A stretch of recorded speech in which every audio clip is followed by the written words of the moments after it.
Bonjour à tous. Pour cause de Covid-19, notre projet en cours a été brutalement interrompu. Le projet, c'était l'intégrale, ou presque, c'est-à-dire la reprise des plus éminents spectacles, pièces et monologues que j'ai produits depuis 1990. C'était un marathon théâtral qui se tenait tous les jeudis soirs avec Jean-Luc H et divers intervenants, 10 pièces, plus de 40 représentations.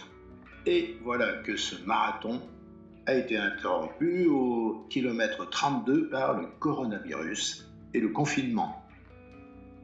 Je n'oublie jamais de rappeler la définition du mot confinement.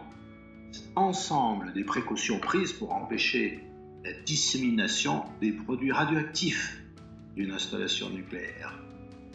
Deuxième définition, situation d'une population animale trop nombreuse dans un espace trop restreint et qui de ce fait manque d'oxygène, de nourriture ou d'espace.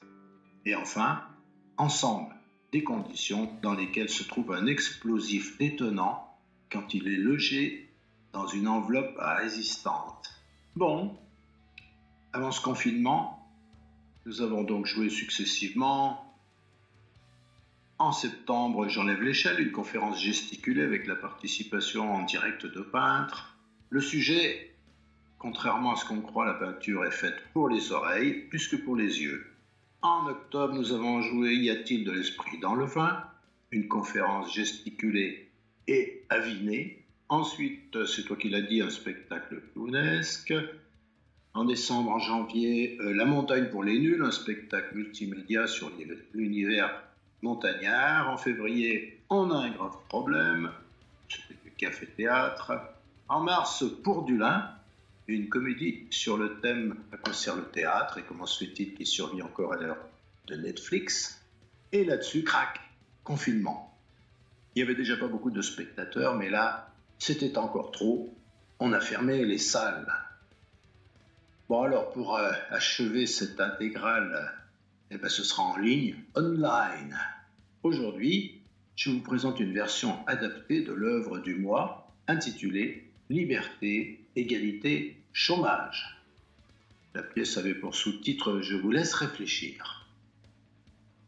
Avant d'en venir directement au truc, je dois resituer le contexte.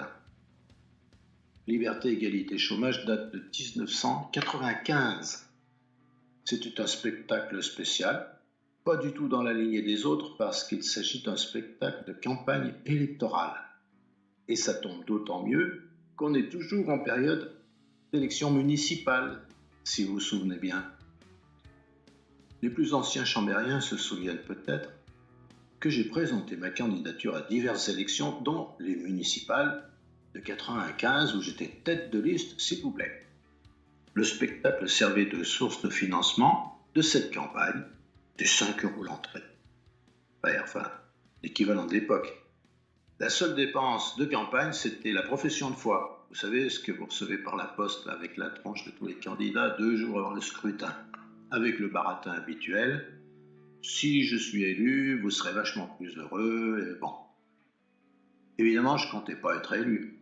Il s'agissait juste d'attirer l'attention sur les problèmes des chômeurs locaux.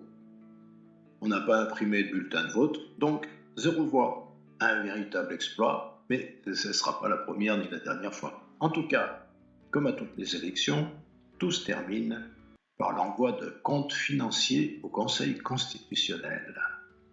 Un compte qui doit être certifié par un expert comptable. Alors, comme il n'y avait qu'une seule recette et qu'une seule dépense, le chèque à l'imprimeur, nous avons envoyé le compte financier sans expert comptable. Quelque temps après, je reçois une lettre du Conseil constitutionnel, la plus haute juridiction du pays. Et la voilà, je ne sais pas si vous la voyez, non, vous la voyez pas. Bon. Elle m'informe que pour cause de présentation de comptes sans expertise comptable, je suis invalidé.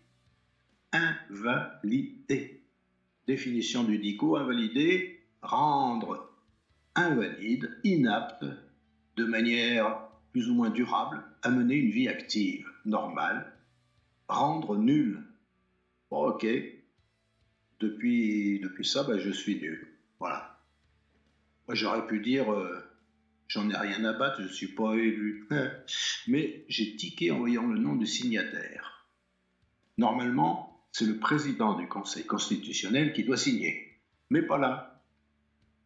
À l'époque, le président, c'était un certain Roland Dumas. Bien sûr, tout ce que je dis et tout ce que je vais dire est strictement véridique. Sinon, quel intérêt, franchement. À l'époque, donc, le fameux Roland Dumas était mêlé à un mini-scandale. Sa maîtresse lui avait offert une paire de chaussures à 4000 euros. Alors là, je me suis fait plaisir. Je me suis fendu d'une lettre. Monsieur le Président, on me demande d'employer un expert comptable, mais sa facture est supérieure au montant de ma campagne. D'ailleurs, je me demande quelle assurance ça vous donnerait. On m'a assuré que tous les escrocs ont un expert comptable. Par ailleurs, j'aurais bien aimé que ce soit vous le président qui signe cette lettre. Mais vous étiez peut-être dans vos petits souliers. Ben oui, je suis comme ça, j'ai des gros sabots.